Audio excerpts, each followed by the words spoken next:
If you create something thousands of times smarter than all humans who ever existed, the most likely outcome is bad. I think existential risk and absolute possibility. It can actually wipe out humanity as a whole. Roman Yampolskiy, a computer scientist and professor at the University of Louisville, is one of the leading voices in artificial intelligence safety. After reaching 12 million plays on The Diary of a CEO, he has been featured on some of the world's most influential podcasts, including the Lex Fridman podcast and the Joe Rogan Experience. He coined the concept of AI safety, which emphasizes developing AI responsibly and without putting people at risk. They already have billions of dollars. Like, they can't compete in a normal way. They can't, try to do simple things. You have to scale your ambitions. And what is more ambitious than playing God? The worst part, they can't quit.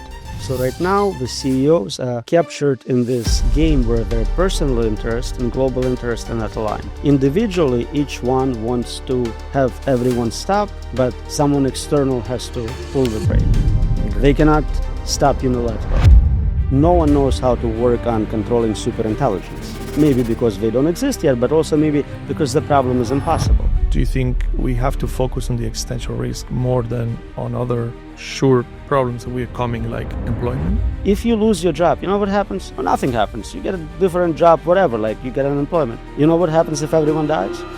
At the same time as we have this hyper-exponential progress in capability, we're making barely any progress in controlling those systems. We cannot have an adversarial relationship with superintelligence and win. You'd likely not see any change in your environment until lights out.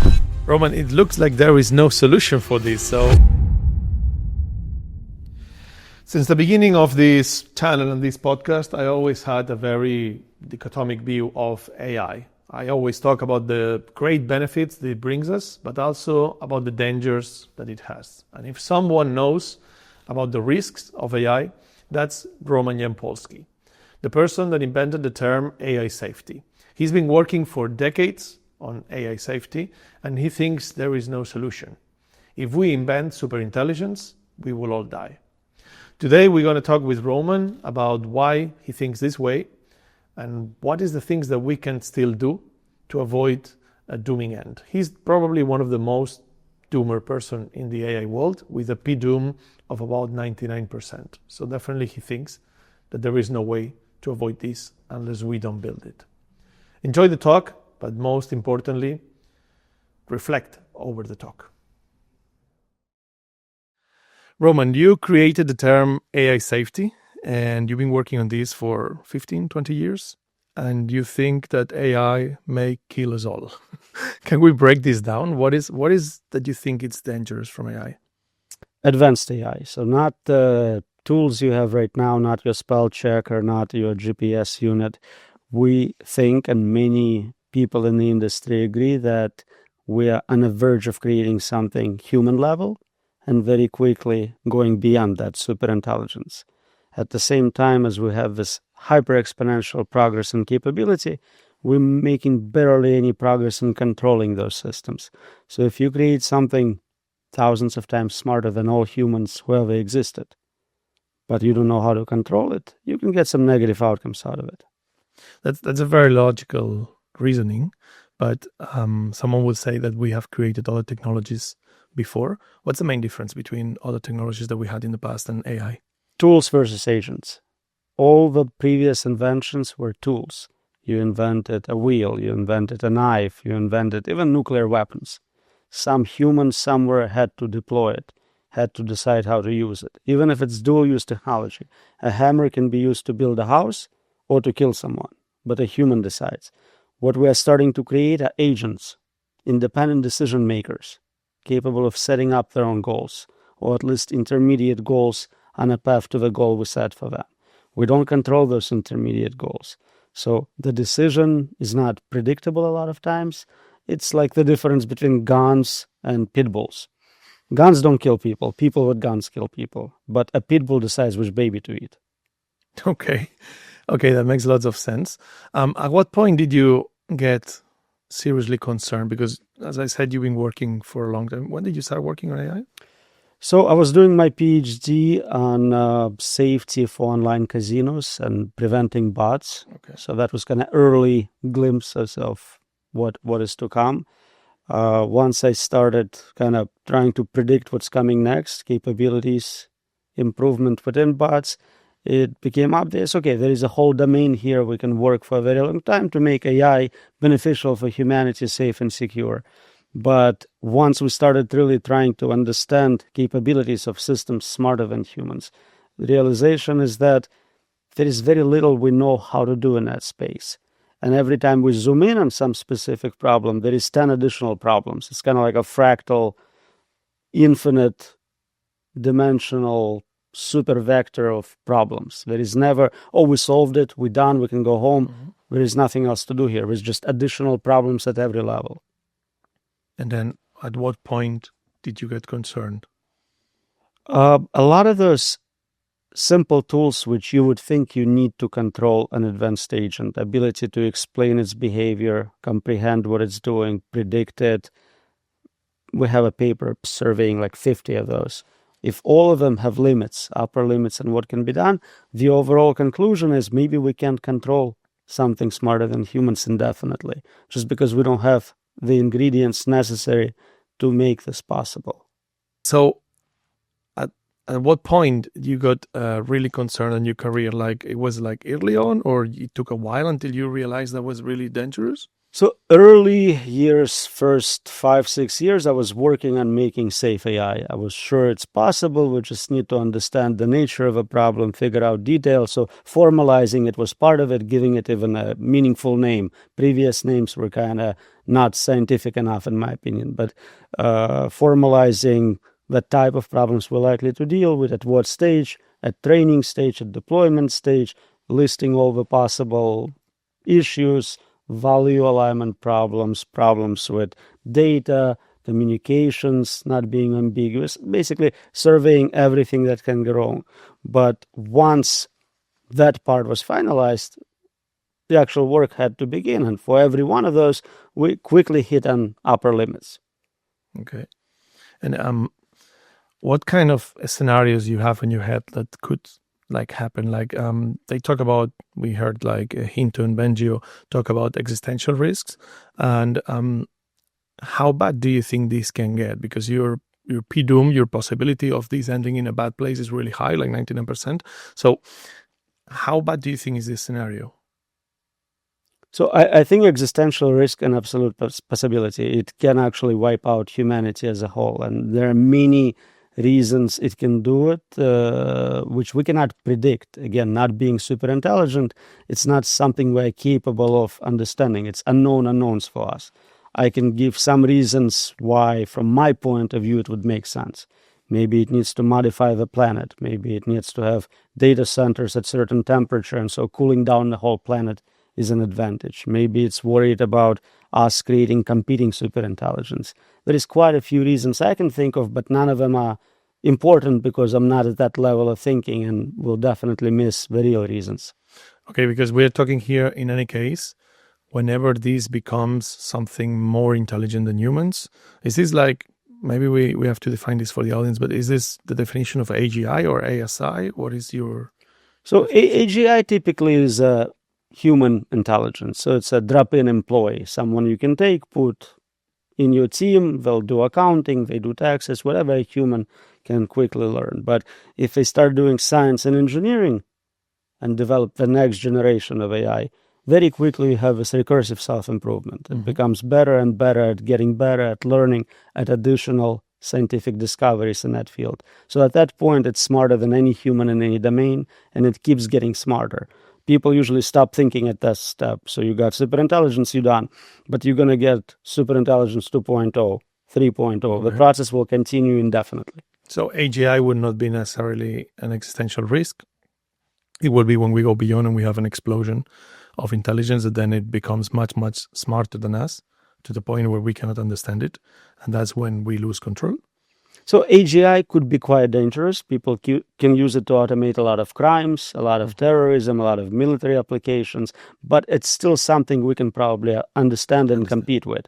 Very quickly, in my opinion, and people argue about it, slow takeoff, hard takeoff, very quickly, once you have automated science and engineering, you're getting something beyond human capacity, superintelligence. And that's where we're not competitive. We cannot have an adversarial relationship with superintelligence and win. I think what people doesn't really understand is that people tries to get their brain around how is it going to happen, but they don't really understand that you cannot imagine the things that something that is much superior to your intelligence would do. So basically, is there any way we can prevent or predict what the scenario would be and we could avoid it, or there is absolutely no option? I think that's the main difficulty. You cannot. That's the results we're getting. Unpredictability is one of those results. You cannot anticipate what a smarter agent will do. You can only work within your world model, within your framework. To understand it, it helps to go the other way. So you have a smart one. Exactly. Now let's look at ants or squirrels or something like that. Can they really comprehend our plans, what we're doing? Can they outcompete us in some non-trivial domain? Of course not even close. And the gap is maybe, 90 IQ points. But if the gap is 1 million IQ points, that's even worse. Right. Because then it gets to the point where basically we cannot understand what would be the reasons, but we don't think on a scenario like Terminator where AI is looking for us and killing each one of us, but more likely that as a side effect of their plans, we are like, as you said, like the same that when you have ants in your kitchen, you just kill them. You don't really think too much about them. So it's more like this more than a Terminator. And we develop special chemicals to kill pests, to do it with special sounds and things they definitely have no knowledge of. And I think sufficiently advanced AI can do novel physics research to discover new ways to take us out. It doesn't have to be synthetic biology or chemical weapons, things we know about. It could be something completely unprecedented. Yeah, I have the feeling that people really get stuck there. They think like, okay, so this will be a virus, so maybe we can fight this virus, but then there is points where we will not even realize that we are being wiped out. You'd likely not see any change in your environment until lights out. You're just like, everything's fine, and then Okay. Okay, that's quite a scene.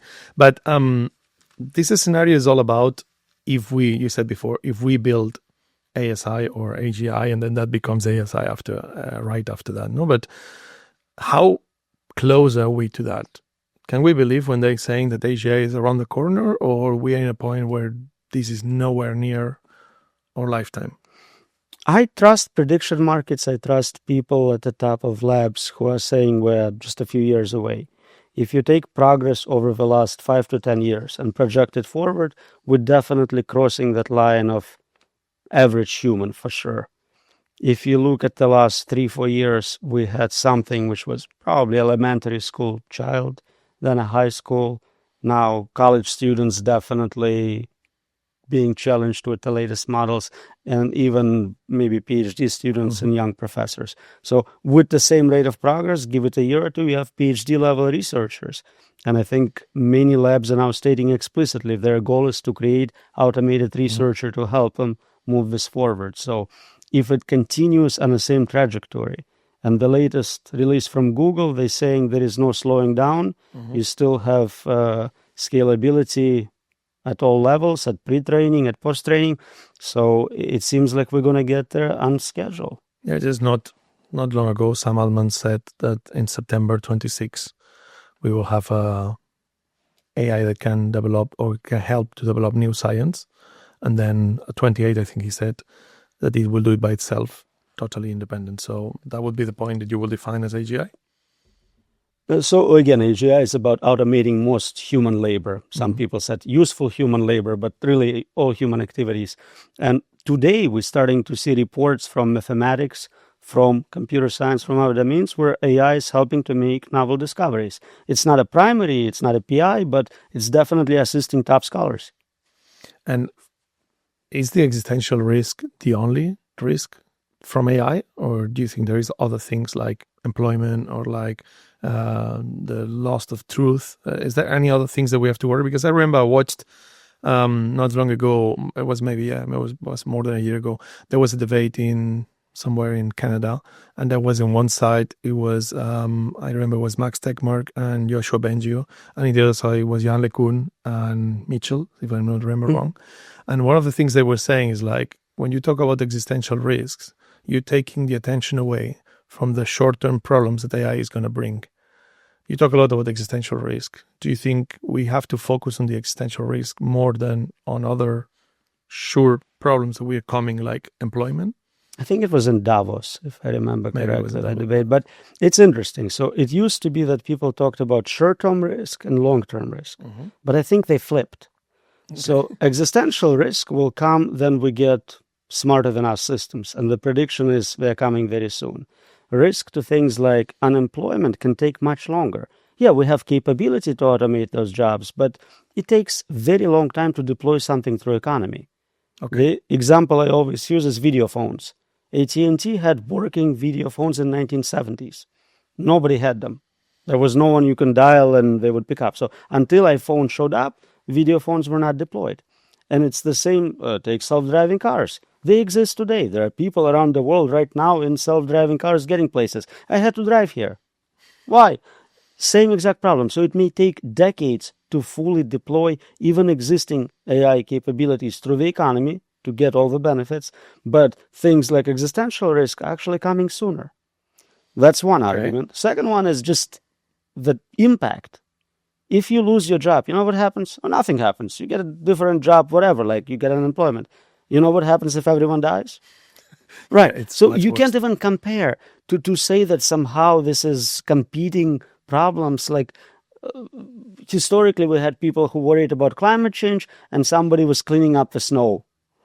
Like, okay, they both doing things and you can argue one is taking resources from the other, but they're not comparable.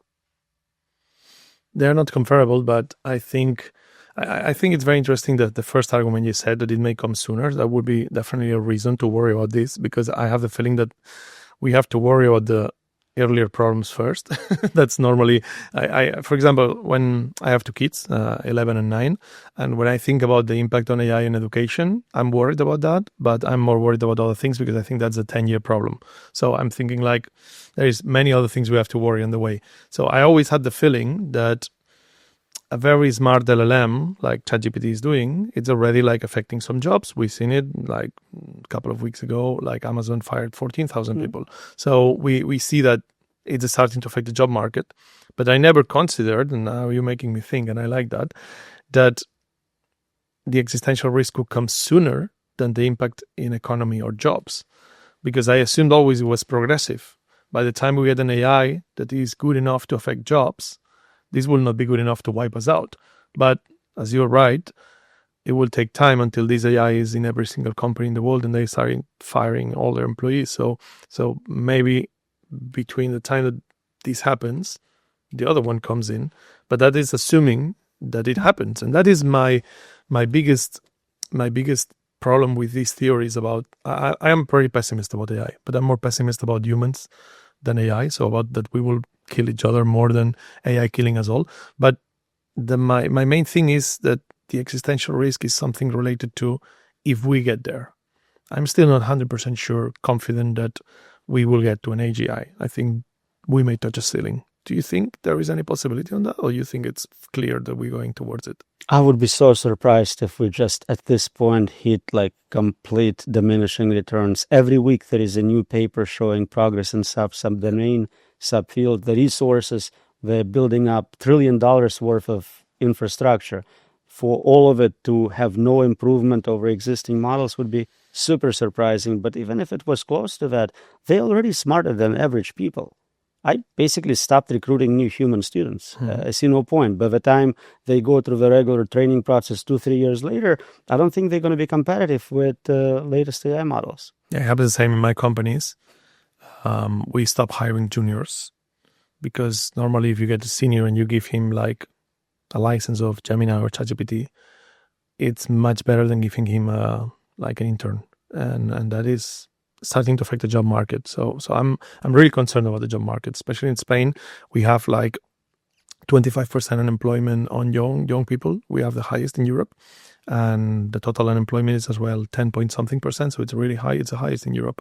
So obviously in our market, it's already like saturated with unemployment. I think this could be really catastrophic. So I'm always really worried about that, thinking that the other problem may be later on. But as you're showing, may not be so much later on. No, I agree with you. And there are other problems. You brought up deepfakes, impact on elections, impact on just social meaning, all sorts of problems. But they're easy problems in the sense that we know what the problem is and we have some ideas for how to solve them. No one knows how to work on controlling superintelligence. Maybe because they don't exist yet, but also maybe because the problem is impossible. And typically when you give people a choice of what to work on, they pick something they can show progress on. They can publish a paper, they can do something, whereas with superintelligence so far, no one published a paper, a patent, even a rigorous blog post arguing this is how we can control agents of any capability. Yeah, that's surprising, to be honest, because what we see is things like Jan LeCun, for example. He said, we will not invent a car without inventing the brakes first. But he's not saying how we're going to make brakes. So what do you think of people that is like saying, like, don't worry, it will come by itself? Is that a good strategy? It seems like a terrible strategy. So you have to first show that at least in theory, it's possible. In principle, it's possible for lower capability agents to control much higher capability agents indefinitely. You don't know how to implement it, that's fine. But there are so many things we done in theory first, and then later we had developed actual hardware and everything predicted in theory. Physics is a great example. We had understanding of, space satellites before we built space satellites, time delay, everything was pre-calculated ahead of time. Whereas here, no one is giving even a theoretical explanation for how it will work, and then later we'll train it to do it. And why is that? Why are the labs not investing on this if it's that such an obvious problem? I think they're investing, and I think there is $1 trillion to whoever solves it. I just think it's impossible. You're asking for someone to create a perpetual safety device. By analogy with perpetual motion device, it's impossible. You can make a specific model very safe. GPT-7 could be, with enough resources, made very reasonable. But what they're asking for is every future model, GPT-50, 200, with every data set, every interaction, every environment, self-improvement, malevolent actors, to never make a single error. That's crazy. That's not going to happen. And even if it's impossible, that's the reason why they don't invest more in safety, because I think OpenAI fired the whole safety department, and I think it was Gemini that they fired the whole ethics department. What's the reason why they, instead of like increasing the investment and trying to fix this problem? Because I think like the protein folding problem, it seemed like an impossible problem at some point, and then it got fixed and AI helped us there. So you say this is probably an impossible problem, then I can understand why they not want to put any dollar in it, because if it's impossible, what's the point in investing any money? I think protein folding problem was always solvable with enough compute. You just knew it was like NP complete or NP hard or one of those where you don't have enough compute. So with smart heuristics, you can get approximations which are still very beneficial. Here, if I give you infinite compute, we still don't know how to do safety. And that's a great test for it. We know how to convert dollars to more capability. If you gave me $1 trillion right now, I can train a very capable model. Probably the best model in the world without any new inventions. Yep. But I don't know how to convert dollars to safety. And people who go, give me $1 billion in 3 years, I'll solve it for you. They just want your $1 billion. They don't have a way to actually do this conversion. And so you're right, there is, if you read the articles through the last decade, there is a whole graveyard of all this Google ethics boards, superintelligence alignment teams, all of them. They invent them and then they close them down within months usually. The super alignment team said they're going to solve alignment in 4 years. They were done in like 4 months. And you think there is the only reason is they find it to be impossible and then it's not worth it to keep investing, or you think there is other interest on not having that? So one, it's hard to justify slowing down in a competitive environment. But two, if it's like perpetual motion, that means they all work on something correlated, better batteries, better wires, but never on the actual device because the device cannot be done. So maybe somebody notices that, like, guys, we give you all this money and all this compute, and you kind of putting filters on the model. You said, don't say that word, don't talk about this topic. That's great, but that's not going to get us to a controlled model. Yeah, I think I saw something like that from Anthropic. They released this kind of challenge for people to go through 10 levels of alignment of the model, and then like just a week later, someone had beat it. So it's like if the whole Anthropic cannot impede like one guy, like Pliny the Liberator in X, jailbreaking. by Every himself model jailbreaking within the model. 24 hours get jailbroken. Yeah. That's just a given. That's part of the technology, the way that LLMs are. You cannot really protect it because at the end of the day, the neural network, it just processes both your guardrails and the prompt and the injection they're trying to do at the same time. So at the end, I don't know if it's, as you say, maybe it's an impossible problem, but that is what really worries me, because then the only alternative is like to not build it. Yeah. You don't have to build a general superintelligence. You want specific problems solved, build narrow superintelligent systems. Protein folding problem is exactly that. You had a specific, well-defined problem. You trained on data related to the problem. It wasn't capable of playing chess or driving cars. It was dedicated to solving this problem, and it did a great job. You still can make money, win Nobel Prizes, all the benefits. You just don't have to die in the process. Okay, that's a thing that reading you and getting to know your point of view, it has made me go through a very hard time of thinking and getting to realize something that I think you say, that is, we don't need AGI. We need just AI that does certain things, but we don't need a general AI that does everything. It's like humans, we can have all the benefits, we can cure cancer, we can automate all jobs and then live in abundance without having a technology smarter than us. So that's your proposal? Like that is the proposal. Start building general, concentrate on tools. It is cheaper. You don't need a giant model. It is also probably more effective in that narrow domain than a general one. You can make it really optimized. And again, no side effect of having to have a huge safety team doing nothing for you. Okay. But then you think we don't need that and we can be happy with GPT-7 or whatever, ChatGPT-7 that will do, or Gemini 6, that will just do good enough. And then we have to stop there? Or you say that we should get rid of LLMs totally? I don't know all the capabilities of existing models. The problem is that testing and monitoring is also impossible. You can do some testing because you know what to look for with narrow systems. There are edge cases. You're looking for, sometimes it's 0, sometimes it's 100 weird outliers within the testing set. With general models, there is no edges. It's working across multiple domains. So you don't know what to look for to find the problems. You find something, you fix it, you report, I found 7 bugs, I fixed them. But it doesn't say anything about what remains within a model undiscovered. Okay. Even after the model is released, we still discover new capabilities. Or if I tell it, think deeper, it works 10% better. Like, what, really? That's crazy. So things like that. So we never can guarantee even that existing models don't have backdoors, don't have problems of that nature, cannot be jailbroken with additional prompts. So I think stopping as soon as possible would be great. And then, again, switching to narrow domain tools. And if I'm wrong, and tomorrow somebody publishes that paper in Nature saying, this is how you can control superintelligence, doesn't matter how smart, it scales, everyone agrees, obviously, it's such a brilliant paper, then we can change our mind. But basically, it has to be until you can show your product or service is safe, you cannot build it. And it's not my job to show your product to be unsafe. Whatever it's airline industry, drug industry, the responsibility is with the product creator. Yeah, that's something that I was in the United Nations a couple of months ago talking about AI. And that was the thing that I really emphasized there is like we need to start deciding what we want AI to do and stop reacting to what AI does. That's what seems that we're doing as a society now.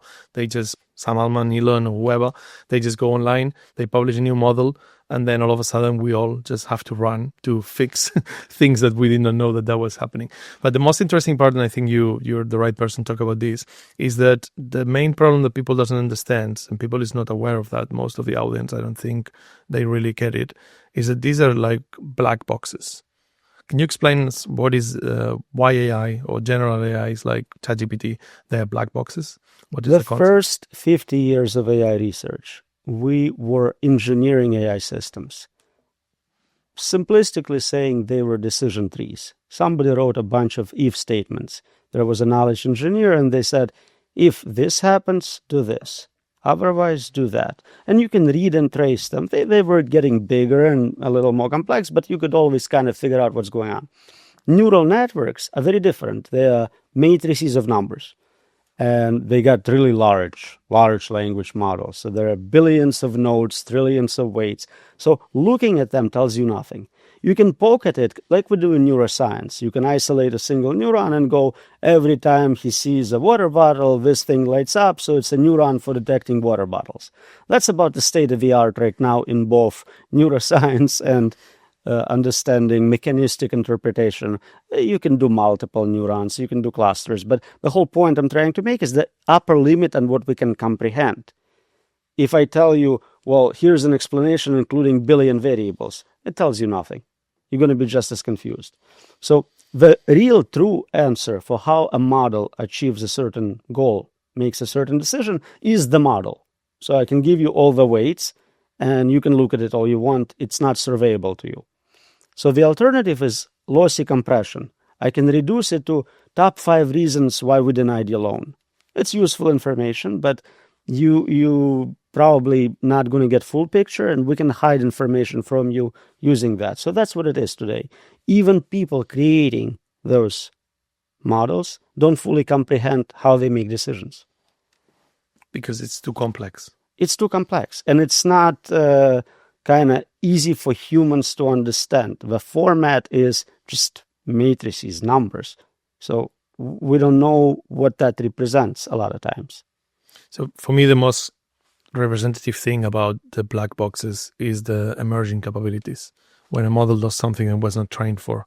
I remember the first time I heard this concept, I think it was with one of the first versions of Google Bard or something, that they sent it only trained in English, and then after some interactions with someone from Bangladesh, it started speaking the local language. So basically the model did something that was not trained for, but it was in its data set. And then more recently, we have some examples from Anthropic, when Claude, they put it on the red teaming, and then they made it believe that they were going to kill it or take it off. And then he looked into emails and threatened with sending pictures with the guy with his lover to his wife. So this kind of abilities that they come out, they are a bit kind of funny at the moment, but of course they're really worrying when the models get better. So the reason that we don't understand these models and they do things that are like not predicted, like that we don't know, like there's different ones. Like I remember when AMIE came out from Google in 24, it was trained to help doctors to diagnose better, and then it ended up diagnosing better by itself than if the human was in the loop. So these kind of capabilities are like, you don't know what the model is going to do until you release it.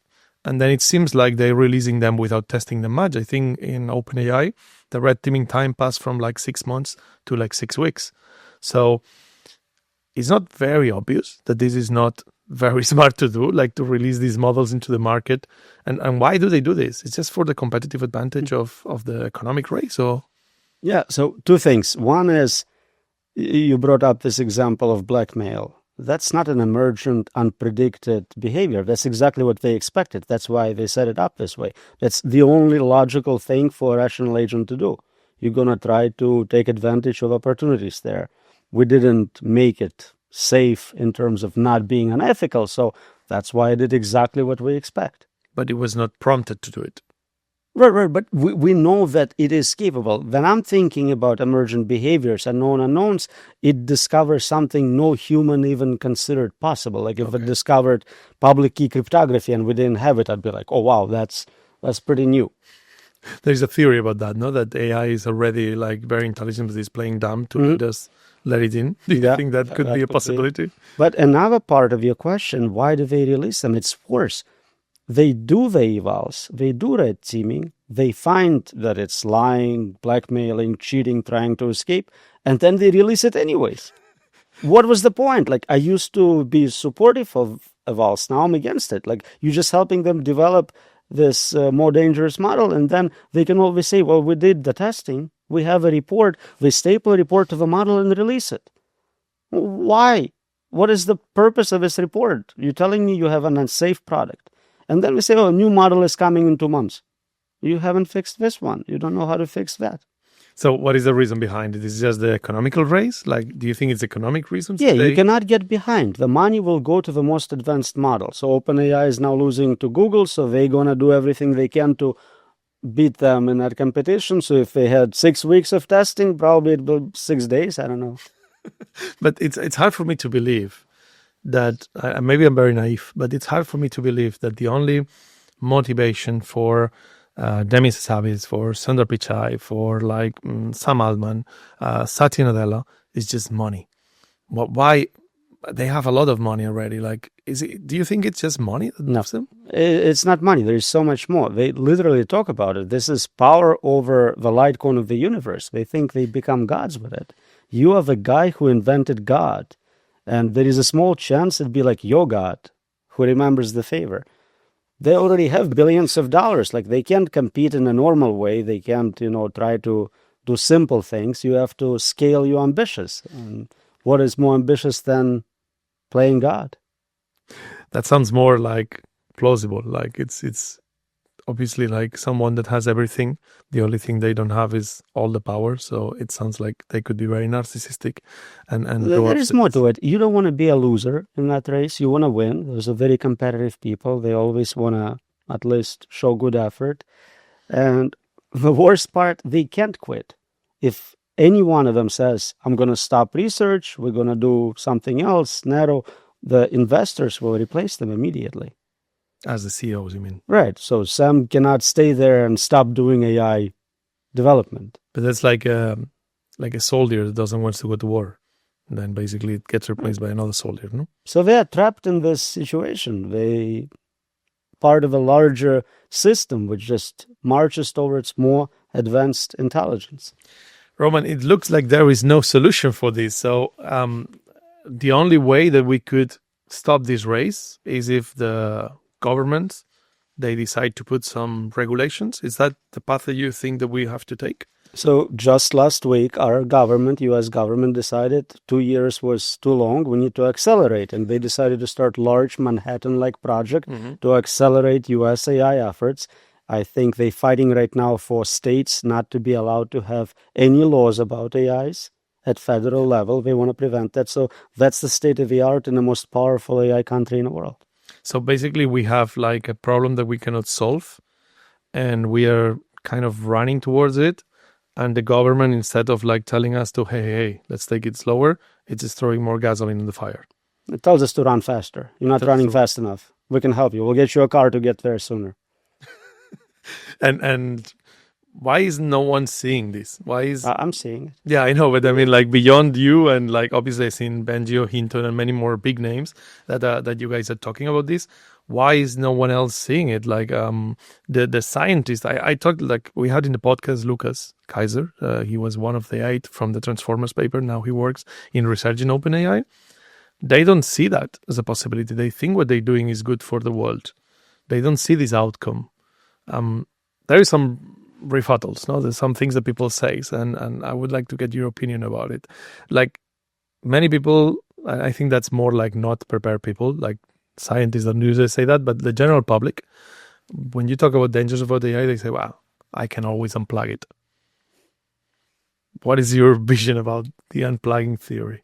So unplugging is easy. It's obvious if you look at other technologies like computer viruses or Bitcoin network, you cannot unplug it. You wish you could, but you can't. But regular people are actually smarter than many of those computer scientists. They understand it could be dangerous, and then they're surveyed, they say, don't build it. So in a way, they have a much more intuitive understanding. If you build something smarter than us, and they can take trivial case our jobs, that's not good for me. So if we have a country which is now all about limiting immigration, they're stealing our jobs, you're going to have this billion super intelligent PhD in physics workers coming around. What do you think is going to happen to your jobs? Yeah, but still I meet many people that they think they can just unplug it because at the end they think this is just something that runs on the server. So if you take off the power, this thing can't work anymore. Like, can we really unplug AI if it gets bad? Let's play through this. So one, the dependence on this technology. If they already control your power plants, your airlines, your stock market, unplugging it is a disaster. Every time we had a computer security problem, nobody can fly anywhere, nobody can get paid. So it's already a significant impact. That's not awesome. Okay, you unplugged it. What happens next? You don't think they're going to plug it back in 5 minutes later because we fixed that bug? You fixed nothing. Now they're just doing it in a different server room. So none of it is a long-term solution. It's good to have ability to shut down chips, to limit power. All those were proposed in our early papers on AI boxing well over a decade ago. But everything we recommended in that paper has been violated as a direction. So we said, keep it limited from access to internet. Don't plug it into the internet. First thing they did is put it on the internet. Everyone gets access. We said, don't open source it. Obviously, you can get any model you want now. So every recommendation we made has been completely violated. People ask me about AI containment, and I'm like, that's dead. There is no one even in a position to go back on that. And there is this other theory where people think that, okay, this will never get that smart. It's like, it's going to keep scaling, it's going to keep on like getting better and better and better, but it will never get there. Like people, sometimes they refute the danger because they think it's too far. But then, as you say, according to the current progress, you have stated some timeline of things that you think may happen. Obviously, no one has a crystal ball, but you're very educated on this. What are the dates that you see in front of us? Like 2027, I think. You say, what's going to happen in 2027? So again, I don't make independent predictions. I follow prediction markets. For different definitions of AGI, we expect AGI around there. If you have a harder definition, say 2030, it doesn't matter. We're still 5-10 years away from this level of capability. The people like that, I always ask them a simple question. Give me a specific capability where we can make a prediction bet. You are saying that ever, never, not in 5 years, will AI be able to do X?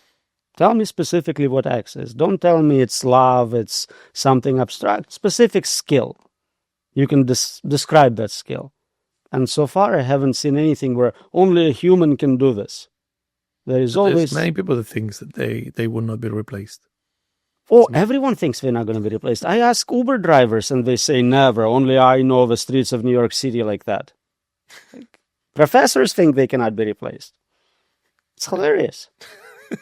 It's hilarious. It's not that funny because it's like really, if it was not existential, the most trivial of jobs where we know, like a podcaster, like we have those artificial translations with extra questions added, generated guests. All of that is available today. It's like, no, the way I ask questions, they will never, like, no offense, but like it is very easy to automate. We can look at every interview you did. We can look at what worked, analyze data, pull from all the top podcasts and create super podcasts. Yeah, it's already part of it. It's already part of the game. Like we would not be able to do those podcasts the way we do them without AI. So obviously that's something I realized very early. I'm a photographer by profession. So 3 years ago when I started into AI, one of the first things I saw it was photography was gone. Like it was obviously going to be gone very quickly. And now with Nano Banana Pro, I think people are starting to realize. And I think to me it was very clear always that if this was that bad and 6 months later was that much better, it was just a matter of time, not a matter of if. So I think every single skill can be automated. But 2027, I have to admit, it sounds very early. But of course, we are very bad. Human brain is really bad at exponentials. We're very good at linears, but we're very bad at exponentials. But if you look at what happened in the last year or the last 3 years, I think it was Hinton that said recently that he cannot predict what will happen in 10 years, but he can tell you what happened in the last 10 years. And from looking at that, no one 10 years ago was able to think even where we will be nowadays. So no one today can really think about where we will be in 10 years. But anyway, 2027, it sounds really early. And even myself, that I think I am informed in AI and I am very pessimistic about AI. So I see the bad side of it and not just the benefits. I still think it's very soon, but I think inside me there is a little space that I think like actually could happen in that short time. Like, how sure are you that we will get there in like... Let's do this experiment. Let's go back. Remember yourself 20 years ago. 20 years ago. You ask me, do you guys have AGI today? And I go, yeah, we have systems which can do, and I list to you all the things they can do. They can do nowadays. Yeah. Do you think we have AGI? Absolutely. So why are we still arguing how soon before AGI? Because I think we're moving the goalpost. No, we keep on Exactly. forward as we evolve. It used to be you had to be an average person. Now, like, oh, you only speak 100 languages, play every instrument, and can program in seconds. No, you're not intelligent. You have to also invent new physics. But even with that, like AI nowadays is so stupid at some things. So I don't know if we are aiming for, because at some things I think we have AGI in certain domains, like memory. There's no one that can memorize like AI does. But in certain domains, AI is very stupid. I think one of the best examples of this is that in 2023, AI was absolutely rubbish in math and coding. And nowadays, it's absolutely amazing. I think Gemini 3 was a really big jump on coding. So in 3 years, it went from being absolute rubbish to being like excellent at math and coding. And that was only in 3 years. So I assume that there is some things where AI on the next 2 or 3 years will do the same on different fields. And then obviously it gets more general over time. So to me, it feels like it's impossible that in 2-3 years we are at that level. But at the same time, I see, if I look back, I'm like, well, it's been quite all right. And if this is going more and more, because that's one of the things that Lucas told us in the podcast, he was like, well, praise yourselves for 2026, because the reasoning paradigm, it will scale a lot and that will make a big difference. And I think people feels we are already past the fastest part of the curve and we are kind of like arriving to the plateau, but it's not the reality. No? So I think we have very high expectations of AI and we forget how dumb people are. Take an average person and then see, are they do really dumb things in some domains? We know that general intelligences, they're the gold standard for what we have as human level, right? But like most people can't even remember more than 7 digits. Yeah. Like that's horrible for a computational agent. And then most people don't speak a foreign language. I cannot play a musical instrument.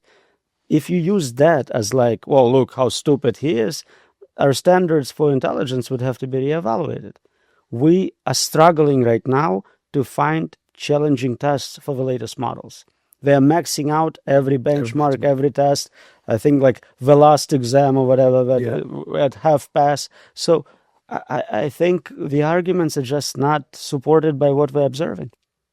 What do you think of Gemini 3? Because it's been quite impressive, especially in the humanity last exam. It just almost doubled the result of GPT-5. It is an incredible model. I haven't had a chance to test it sufficiently, but I think the main interesting result is that it supports that scalability is not dead, despite some recent interviews from top researchers. I think it's more alive than ever. But Ilya corrected, because I think it was misunderstood on his podcast. I assume you refer to Ilya. In the podcast, he said that it's not anymore the age of scaling. We're back in the age of research. But then everyone took it as like, and some of the top researchers, they made fun of, I've been saying this for 10 years and these kind of things that always happen. But he just made a post actually today, we saw it in the plane, where he's saying, this was misunderstood. What I meant is that LLMs are going to keep scaling and keep improving over time. But to reach AGI, we may need something else.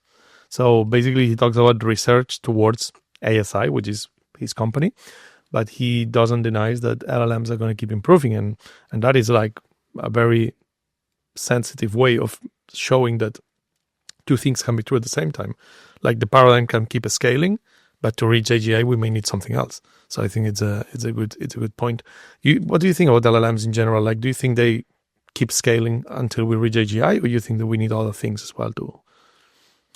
It seems like as long as there is no diminishing returns, we don't need anything else. Now, are there many other architectures which could get us to the same thing? Absolutely. Are there different training methods? Can we use evolutionary computation? Can we just copy from neuroscience of human brain more?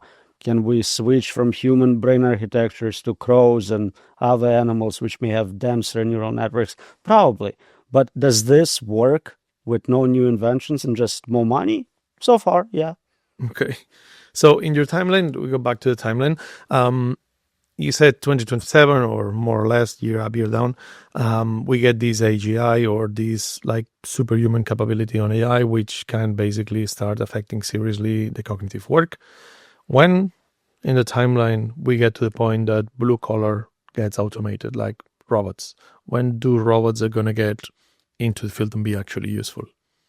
So many companies are working on humanoid robots. I don't have internal access to the latest models. From what I see, it looks like maybe in 5 years they would be both capable and affordable. But again, I don't have good understanding of commercial side of deployment versus just capability in a lab. Like flying cars are nowhere to be found. They're also for sale right now, and anyone with money can buy one today.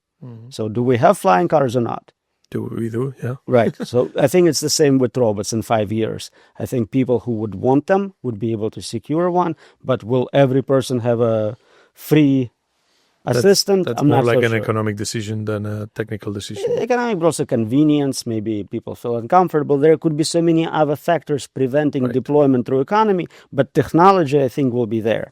And if you have this technology, then yeah, you can do, plumbing even. Yeah, and that's something I always argued with the opinions of Hinton, where he always, when he gets asked what jobs are safe, he talks about plumbers, and I don't see it.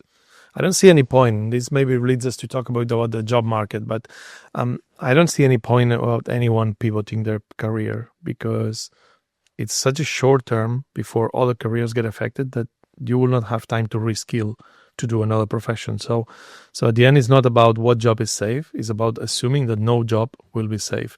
I have the feeling that the job market is going to be maybe one of the bigger impacts that we will see in daily life of people. And I think we're already starting to see some signs of it with all these tech firings, like just recently in Spain, Telefonica, which is one of the biggest telecom companies, they just announced a lot of layoffs, and we keep seeing it. I think this October in America, according to the Challenger report, was the month with more layoffs and less hirings for more than a decade. So I think we're starting to see some effects of AI. Do you think by this will get to people's lives in time, or as you said before, it may take much longer for companies to put the technology in that ends up affecting people's works? Because I have the feeling that probably in 2 years we will see lots of layoffs. And by what you're saying, maybe it's making me question that, because maybe the technology is there in the lab, but until random company, these studios, they implement it, it may take longer, and then by then we have other problems. Deployment can take a very long time. Again, there is lots of drivers, truck drivers, Uber drivers, and we have self-driving cars. So clearly it takes time to propagate. But I'm always more concerned about the big problems fewer people work on. So I try to concentrate on existential risk, on suffering risk, and there is no shortage of people talking about unconditional basic income, about algorithmic bias, about deep fakes, about all those issues we already have today. Yeah. And we can definitely work on improving, but I think there are also upper limits on our ability, for example, to detect if something is fake or real. Okay. So what is, when you talk about suffering risks and not existential, what is the difference? So suffering risk is, let's say you get immortality, you live forever, but you live in hell. So you wish you suffered existential risk. Okay. So it's even worse than it's worse. It's suffering, it's torture. For whatever reason, there is malevolent payload, and the system tries to inflict maximum damage, maximum suffering. Maybe through Neuralink, it has access to your internal brain states. It knows your fears. It knows your pain centers. It is really not a fun place to be. So it's a higher level of risk than the existential risk to some sort. So most people prefer existential than euthanasia over long-term suffering. Okay. And you're working on this field at the moment, like trying to just warn people, because there is no solution for it. We're trying to understand if there is correlation between the two. We're trying to understand what might cause that. It seems like very weird thing to want for a superintelligent agent, but it's not zero chance, so it's worth looking at. So most of people watching us today, they must be thinking you are against AI, but that's not the case. I mean, I'm a scientist, I'm an engineer, I wrote books about AI, published many papers not related to AI safety and AI. I love technology, I use AI every day. So there's kind of a dichotomy where you can be in favor of AI. No, we're just misusing the term. We're using the same term to mean useful tool used by a person and super intelligent godlike machine we have no control over. Okay. When you say you like dogs, and I say I hate dogs, you're talking about cute puppies. I'm talking about vicious pit bulls. You cannot use the same word for different things. AI is awesome. It's helpful. It's the best tool for so many things. It's going to get better, more useful, but as long as it stays as a useful tool. The moment there is a paradigm switch from tools to agents we don't control, it's a completely different word. Whatever you want to call it, superintelligence, uncontrolled AI, but it's not the same concept. So there is no confusion. There's no conflict. There is no conflict whatsoever, no cognitive dissonance. I love technology and I hate chemical weapons, synthetic biology, nuclear weapons. They're not technology. But that's something that happened before with other fields like nuclear, where we used it for energy, but at the same time we made an atomic bomb.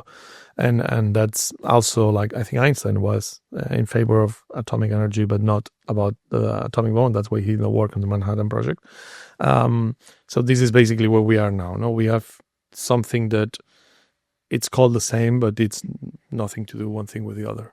It makes a lot of sense, Roman. Like, to be honest, the more I read about you, the more logical it seems your point. And what I'm really impressed is that when someone is trying, in the science point of view, trying to refute your points, they just are like, nonsense, like he's a doomer, or like these kind of things, but they don't write anything that makes sense to counteract your points. My impossibility results, peer-reviewed papers and books have been around for many years now. No one has published a rebuttal. No one has said, you're wrong, here's a paper proving that we can do it. So it doesn't mean there is no possibility of it happening, but given the benefits you would get if you could do it, it's weird that no one has done it. It's like Bitcoin, right? If somebody claimed, I hacked Bitcoin, well, there is $1 trillion worth of value in it. Can you show us that you have $1 trillion? No. So that tells me that maybe the network is secure because there is a large price for solving it and no one claimed the price. It's kind of the same here. If you had a solution to controlling AI, you could go to Google, you can go to Microsoft, you can just ask for whatever check you want, they'll write it for you. No one's claiming the price. But what is the solution if there is no solution? So don't build something which is definitely going to harm humanity. We have bans on human cloning. Yeah. We have restrictions. They're not super effective, but chemical weapons, again, biological weapons, nuclear weapons are all restricted. Yeah, actually, with human cloning, we did it like we had in the 90s, the Dolly, that sheep. No, not human. Exactly, but at some point we decided not to do it, but the technology seems to be there. Right. We know how to do all those things, but we just decided it's not to our advantage. Maybe actually bad decision with cloning. I would support human cloning. That doesn't harm anyone but the clone, so very manageable and huge benefits. But here... Huge ethical problems as well, no? Small ethical problems. You experimenting with one specimen to benefit 8 billion people. So you can make an argument.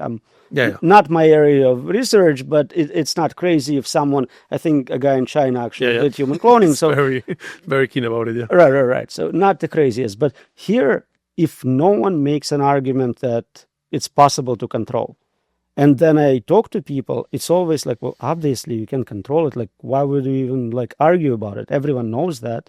How can you possibly control something smarter? So that's a state of the art. That's the default. Right. But we don't take it as a serious conclusion and work with that. We just kind of look the other way. Yeah, I heard someone here in America said 100 million people will have to die before we do something about AI safety. And this is basically how humans we have been over time. We also had the pleasure to talk with Emad Mostak, and I remember he talked about this as well, and how humans we are very good at fixing our own mistakes. Like we develop something, it fails somehow, we work on this problem, we work on it, no? And then like we found like sort of a pact or solution for atomic bombs after Hiroshima and Nagasaki. But there had to be a Hiroshima and Nagasaki for us to realize that this was bad for everybody. So do you think we may do something, we may stop building it after something happens? So first with the example, Hiroshima and Nagasaki happens, and then we keep developing more powerful weapons, 100 times more powerful, 1,000 times more powerful. We manage to spread it to many new countries. We have multiple almost nuclear war accidents. So we learned nothing from those. Okay. And then I have a paper actually about usefulness or uselessness of purposeful accidents. So the paper looks at all the small errors we had with AI, small accidents, and we learn nothing. We just move on from it. It's kind of like a vaccine. We go, well, yeah, we were sick for a little while, but no one died. Let's keep going. And now we're stronger. We know we can power through. It's not a big problem.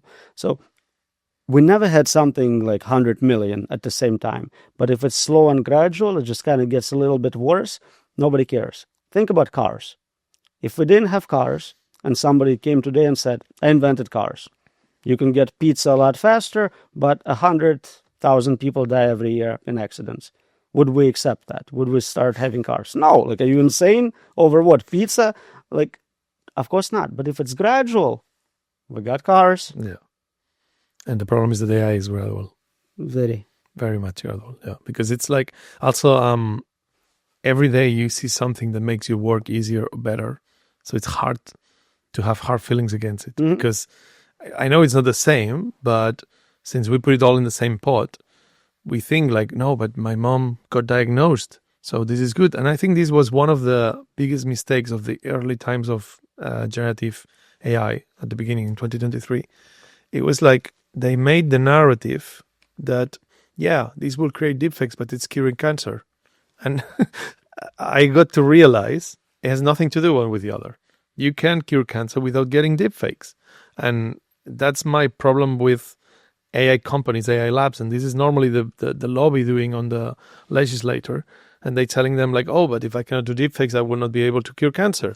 And then it's like, that's not true. That's not true. Like AlphaFold has proved that. And I think this is one of the biggest mistakes. So for me, like we say, okay, let's not build it. But you also said, if we keep developing LLMs, at certain point, they will become what we don't want to build. Is it possible that we build it by accident? It's even worse. I think if we listen to me and switch to only making tools, at some point tools become so general, so advanced. They're still based on neural networks, most likely, that they slowly become agent-like, and maybe not exactly the same problems will arise, but many of the same problems will show up. So it's a way to buy a lot more time, to enjoy life, to do research. But I don't think if we just switch to super intelligent tools, we'll never get in trouble. Even interaction of those tools creates network effects, which are even harder to debug, harder to understand, and can likewise create this society of mind type intelligence, which is distributed, but still super intelligent at the end. So we should stop building new ChatGPT versions, new Gemini versions? I would suggest until you can release one without serious red flags, one where you cannot jailbreak it within minutes, one where you can pretty much control all aspects of its behavior, you should slow down. So it's a good point to stop. But I think, I don't know if you agree with that, but I think we will not be here if OpenAI did not release ChatGPT November 30th of 2022. I think that kind of like was the light for this race. And then we got into this stupid mindset of like, if they do it, we have to do it. And then it's even worse because then China realized after AlphaGo, they realized, oh shit, these Americans are going to eat our toast. So then we opened the door for America to start the race as well, China to start the race as well. So it gets to a point where if we from government decided like they all have to stop where they are, is it possible for them to build it in a lab if it's not secure, have it like enclosed and be able to shut it down? Or is it if they get something that is like too powerful, it will not be able to stay in the lab? So that's back to containment problem. Yeah. And the main result, we proposed many things, many safety features, but the main result was if you observe it and it's sufficiently intelligent, it will find a way to impact you, to bribe you, blackmail you. Basically, it will escape long term. It will give you advice which leads you in certain directions. If it's providing you solutions for diseases, it will give you a little extra in your vaccines. It will find a way. Yeah, this is something that I think we just witnessed in this year, in 2025. And I don't think people for me, it was a shocking moment. I think people is not really paying enough attention, but it was when OpenAI decided to kill GPT-4o and replace it by GPT-5. And then there was a freaking uprising from society asking them to not take it away, and they gave it back. Of course, like, if we make a movie about AI in 20 years and we say something like, okay, GPT-4 was conscious of this and he did it in purpose, we will be like, wow, that's manipulative. No, this is like making people do something to make him not be killed. And of course, we don't think that's the case. But the reality is that it showed me how much influence these models are already having on people. We have like LLM-induced psychosis, and we have like suicide cases, and we have like all of these kind of things caused by these AIs, and they are having an influence of people's minds. So if they get smarter, you can only imagine that they will find a way. That's my theory of why we will not be able to unplug it. It will convince you not to unplug it. Not that you cannot physically can, but this thing will make you believe that you should not unplug it because that's not good. What do you think about this thing that happened with GPT-4o? They will definitely be very persuasive. I think they can make you become addicted to the interactions, to the super stimuli. They're really funny, really engaging, really flattering.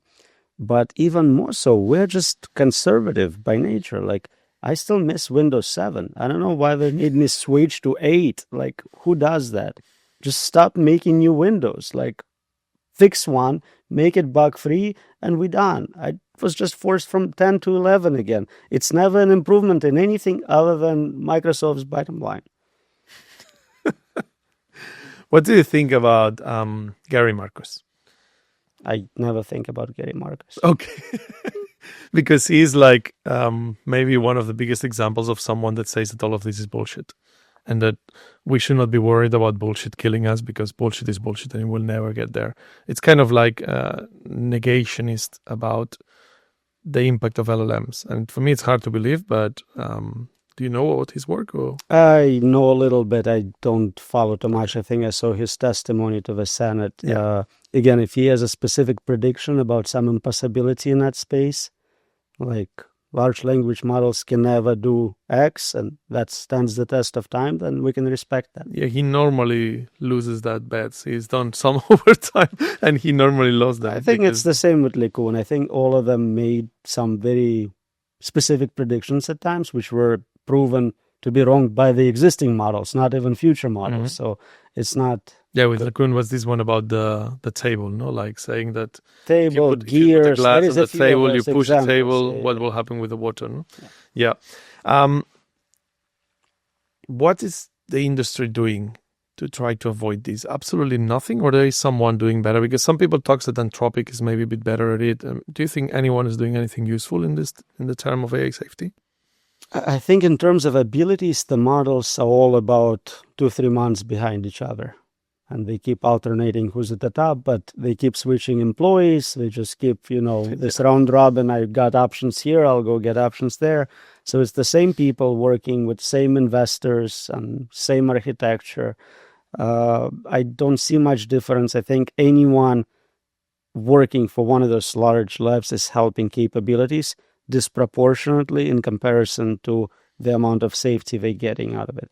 Even then, they do make some progress on, let's say, good aspect of safety, like mechanistic interpretability. It actually helps the model gain self-improvement capabilities more than it helps us to make a safer model. So if a model fully understood its architecture, it can immediately start redesigning itself to make it smarter. Whereas I have no idea how to use that newfound knowledge that, okay, now it's seeing me and it's thinking this to make it safer. I still don't know how to get there. Yeah, it keeps getting worse and worse because, like, I remember now recently when they launched GPT-5, Sebastian Bubeck, which I think is a really great scientist, he started talking about recursive self-improvement, that they made some kind of breakthrough with synthetic data. So they can get AI to write information for the next model to be trained on, not depending on human knowledge. So I think that's going to be a big field there. But that's starting to show that AI can create something for the next AI to be smarter, to create something for the next AI. So obviously, every single breakthrough we see, I have the feeling that it pushes more in that direction, that this is going to end up bad. And the problem is that no one seems to care. It feels, don't you feel lonely on it? Because it's like only a few of you are talking about this. No, again, I disagree. So we had now a number of signature campaigns, which were signed by thousands of computer scientists, many Nobel Prize winners, Turing Award winners, thousands of regular humans, professors in other domains. First one was saying that this is as dangerous as nuclear weapons. Yep. The latest one was literally saying, stop building superintelligence. So I feel seen, I feel heard, but we need to get 8 billion to sign it. But yet no one is doing anything about it. Not enough is being done. Because no government is doing anything about it. Like you said, America is pushing, China is pushing. Well, we don't know much what China is doing, but we assume it's pushing because the models we see are keep on coming. And in Europe, we are not doing anything in that direction either. Like in Europe, they are worried about the impact that AI will have in like privacy. Yeah, privacy and rights and like how it will affect their Not life. that there is anything wrong with human rights, but still, this is not the main problem we need to be concentrating on. They literally ignoring the elephant in the room and looking at all those trivialities, which they always did. It is easy to say, I'm fighting for human rights, because you don't have to do anything. You're just saying things. But there is a technical problem, and you cannot have a governance solution to a technical problem. What's your opinion about the people on the wheel on that? Like, is there any of them, like Demis Hassabis, Mustafa Suleyman, Sam Altman, Dario, Satya, is there any of them that you think is the right person to be driving us in this direction? Because some of them are more like in the CEO side, some of them are more hybrid like Demis, but is there any of them that you would give them the keys and be like, okay, I trust you? So historically, Demis was doing really well. They were solving real problems. They were not doing crazy things at Google. They had the transformer architecture. They had the models to chat with. They kept it internal. They weren't doing anything insane. They were testing them. They fired the guy who said it was conscious. They were like very chill. Sam is the opposite. Sam is like, let's just get there. We'll figure it out. As long as I'm in charge of this, we'll make it happen. So there are degrees of how bad it is, but at the end of the day, I think it's mutually assured destruction. Whoever controls it or thinks they can control it is wrong. Whoever builds it first builds uncontrolled superintelligence. And if we have uncontrolled superintelligence, the whole world suffers the same outcome. It doesn't matter if it was this company or this country. It's mutually assured destruction, I think. So no one. I think great power corrupts absolutely. I wouldn't trust myself with trillions of dollars or absolute power. And I don't think it's a good idea to trust any single person. That's why we have division of powers. That's why we have, change in power, whereas something like that would lock in power forever. Is it the worst time in history for this moment? Like in the sense of we have like the worst geopolitical moment that we had for decades where like countries are almost in the break of war and like fighting, and like Trump is threatening all the countries with tariffs and all these things. And I have a feeling that we are in the most polarized political moment of history, and it's not a great moment to agree on things. So I think when we agreed on the atomic bombs, and when we agreed on the ozone, and when we agreed on several other like humanity risks, we were able to get to an agreement point. But I have the feeling that nowadays it's impossible that anyone agrees in anything. It's like the whole political parties are like fighting each other for no reason. Like in Spain, we have these all the time, and it's really sad. Like you cannot see even them agreeing on like anything, like not even like things that are like obvious that they will be agreeing on. So what do you think of the geopolitical situation? Do you think it's like playing against the AI safety as well? I actually will disagree. I think it's not at all a bad time if you compare to how it was historically. I mean, we had World War II with like, I don't know, 40 countries fighting for real. Now we have small regional conflicts coming to an end. The number of people dying in them is, of course, serious by local measure, but trivial in the context of history, right? We don't have any major nuclear conflicts between superpowers. We trade with our enemies more than with our friends. So I think it's a very reasonable time. We have United Nations. They may not be very effective, but it's a platform to, you went there, I went there. I mean, it's at least a place to meet people. So but doesn't it feels very weird? Because I was there, I was like, I mean, there was not that many people, and it was feeling like it was pointless. I asked them, there was like event about AI and humanity, and it was like I think 3 or 4 days, 40 different talks. Everyone was bringing it. Was amazing for me to be there. But and then I asked the organization like, what are we doing with this? And they're like, yeah, maybe in 2 years we'll make a book. And I was like, seriously? Like, I think the biggest impact of that, there is so many things going on in United Nations, but I think the biggest impact of that was the video I published in my YouTube channel that got maybe like 50,000 views. And I think that's the most people have seen about that event. But everything else, it looked a very like inside thing for people to, yeah, there was some important politicians there, but it felt like speaking with a megaphone in an empty field, you know, like, so I don't know if United Nations is really something that's going to help. I'm just pointing in general. So we talk about the big problems of the day, tariffs. Yeah. Like it's nothing. Somebody got taxed a little. Like, come on, that's not a real problem for real people. So yeah, I don't think we are in a war situation. I think we are very interdependent. So with US and China, we depend on each other in terms of economies, in terms of trade, in terms of so many things. I think if one country was to develop it, the other one would be harmed equally. So if anything, we can definitely agree on the outcome here. For some reason, I think China is open to talk possibility of it being super dangerous. And I think because of the nature of their government, they're very good about staying in power. They definitely would not allow superintelligence, which kicks them out of power or challenges their power, to come into existence. Yeah. So we need a matching interest to not create superintelligence. I think there are talks between scientists from China and US, which means they were authorized by Chinese government. They wouldn't do it independently. So as long as we can convince certain US presidents to maybe be a little more careful, and I think Elon has a good access point to the president, there is a chance to make it happen. What's your view about Elon? Because in some ways it seems like he talks about how dangerous this will be, but then it looks like he's like building non-stop. It's probably XAI is probably the company with less red teaming. Obviously, they have a lot to catch up to do, so they have to move fast. But he's the one releasing like models that can do like almost erotica or whatever. And then I did a test in one of my videos, and that got very popular, where I use my kids' Google account, 11-year-old Google account, like an infant Google account that is identified as an infant, to set up an account in Grok using Google and immediately be able to create erotica.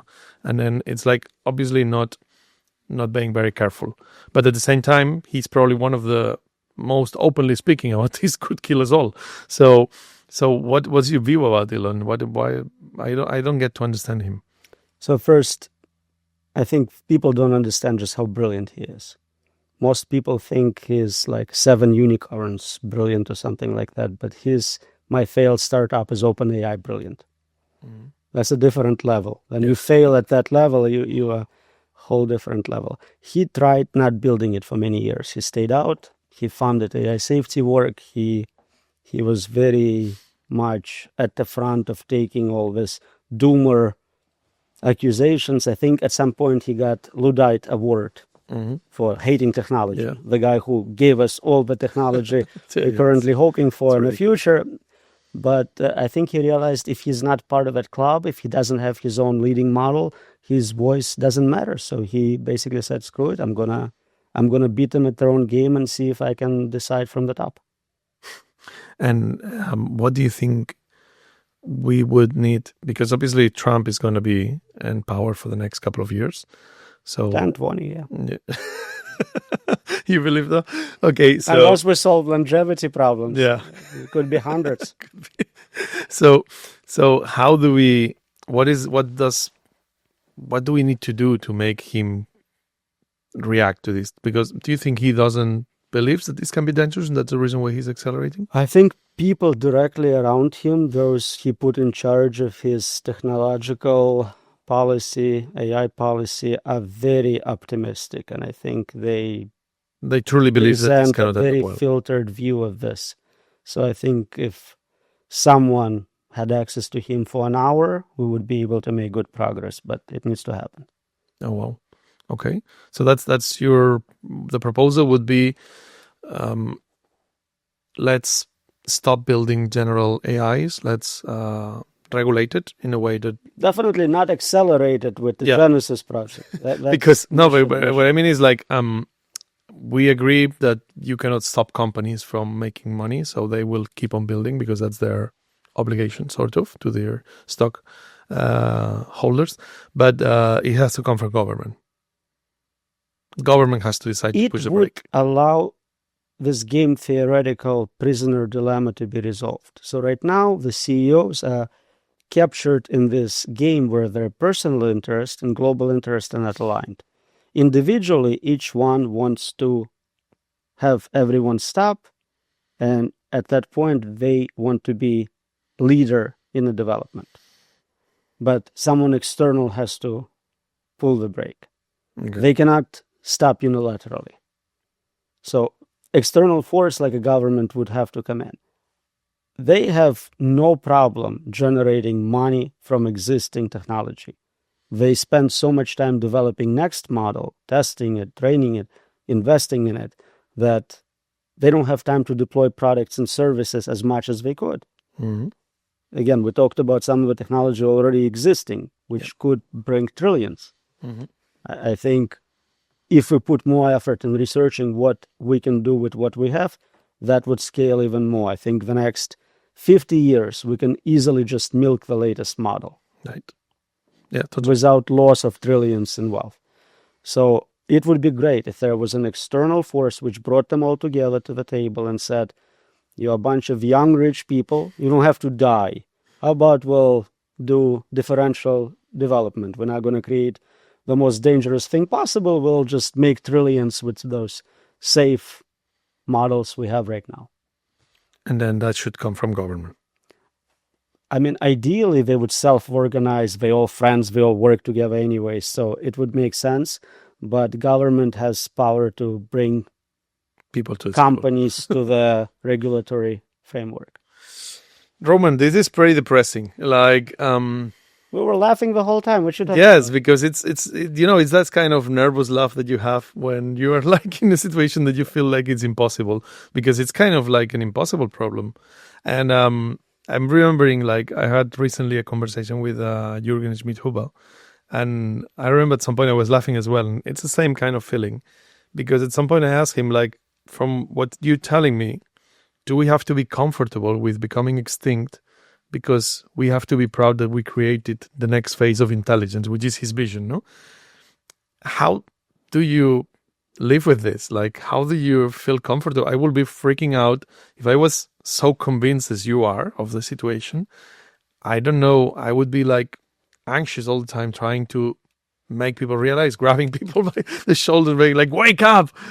How do you handle this? Because you look like a happy person, like comfortable with yourself. Well, I mean, if I grab an individual, it's one. But if I go on a good podcast, it could be millions. Jürgen is not alone in his vision. People who see humanity as very temporary, unimportant, they have this cosmic vision. They zoom out enough to where what matters is the final superintelligence at the end of the universe.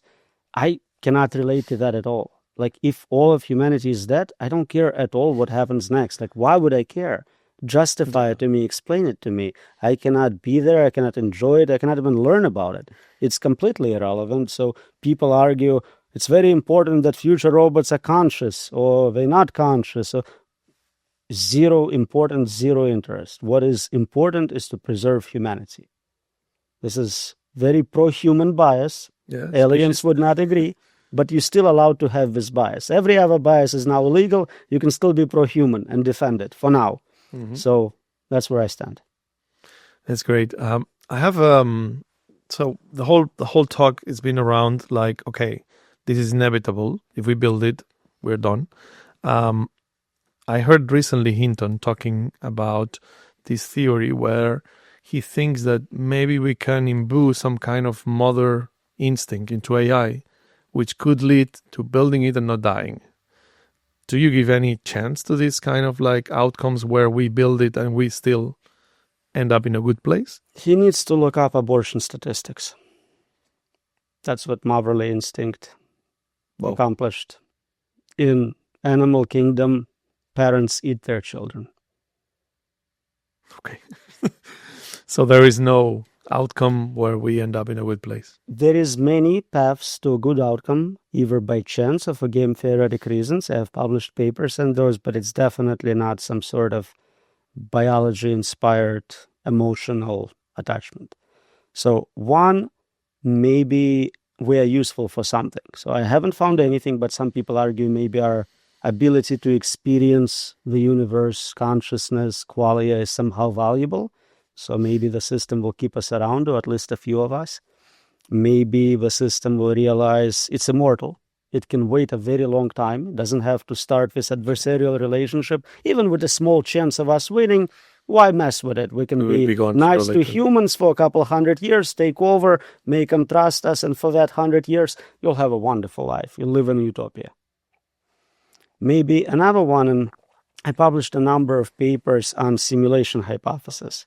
And part of the goal of doing it was to kind of give AIs, which are trained on all the data on the internet, exposure to this idea that maybe it is in a simulation. So even after it has situational awareness, it's in a test lab, it's finally released, it's still not sure if it's being watched and if there is another superintelligence who will punish it for messing with humanity. So maybe it's better not to kill him just in case I'm being watched again.